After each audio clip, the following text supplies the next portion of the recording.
আপনি যে কাজটা ভালোবেসে করছেন সেই কাজটা ছেড়ে কখনোই কোথাও যাবেন না, কাজটা ছাড়বেন না।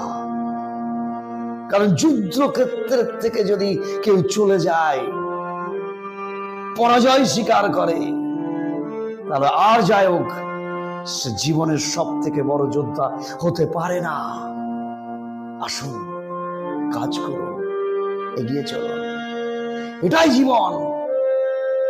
জীবনটা তো তখনই সুন্দর হয় যখন হাঁটতে হাঁটতে হাঁটতে একবার জেতা যায়। জিততে আমাকে হবে, এই বলেই কাজ করতে হবে। কেন জানেন?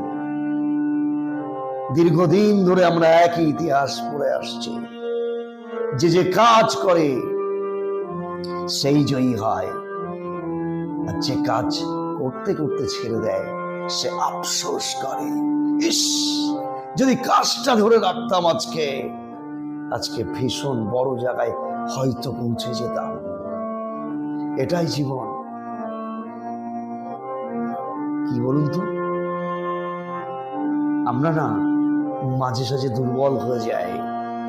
এই দুর্বল হওয়াটাই আমাদের কাছে কাল। কেন দুর্বল হব? কার কথায়?